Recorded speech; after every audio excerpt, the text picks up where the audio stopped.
Good morning, boys and girls. I'm so glad to be with you today. This has been kind of a big week for some of us. Some of you started school this week, and some of you start on Monday. So I know it's been an exciting time. It could be a little scary, could be kind of fun, and I know that a lot is on your mind this week. So it kind of works that this story fits into what's happening with you all this week. I'm going to read you a story about Matthias the apostle. Now I can tell you right now, I've never heard of Matthias as an apostle. So I imagine you haven't either.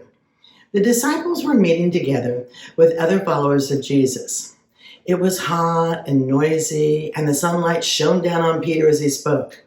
Quiet, please. Shh. Shh. When it was quiet, Peter began to talk. We're here to find someone to take Judas's place, Peter said. Now remember, Judas is the one who kissed Jesus on the cheek, and then that's when the men took him away, and that's when he eventually died. So Judas handed Jesus off to the soldiers and let all of us down. We miss Jesus, but we know that he still wants us to keep the good news. The person who replaces Judas should know us and know Jesus. This person is someone who knows that Jesus came back to life. The disciples had two choices, a man named Barsabbas and a man named Matthias. So they prayed for God to guide them in their decision.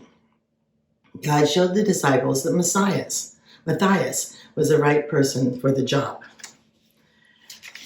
The Bible verse is from Acts 1, verse 24. Lord, you know everyone's heart. Show us which one of those two you have chosen.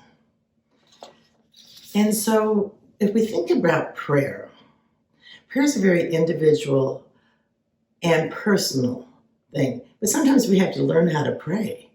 And I'm sure your mom and dads and grandparents have helped you learn how to pray. My mom had me learn this one.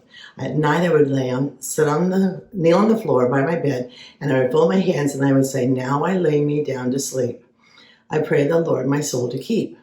If I should die before I wake, I pray the Lord my soul to take. And then I would go through the God bless everybody's. When I had children, I thought, if I should die before I wake, that just sounded like a horrible thing to say. So we didn't learn that particular prayer. But prayer is personal, and it's what works for you. If you're in school, there are things that you learn when you're writing. You have the five W's: who, what, when, where, why.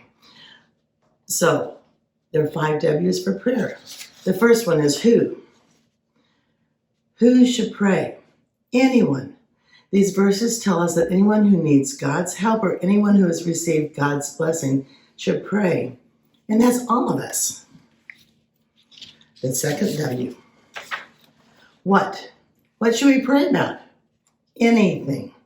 We should pray for healing when we are sick and forgiveness if we've done something wrong. We should offer prayers of thanks when we're happy and ask for help in times of trouble. When? When should we pray? Anytime. If we should pray when we're in trouble, when we are sick, when we are happy, or when we have sinned. That's just about any time, isn't it? Where? Where should we pray? Anywhere. These verses don't come right out and tell us where we should pray, but I figured it out.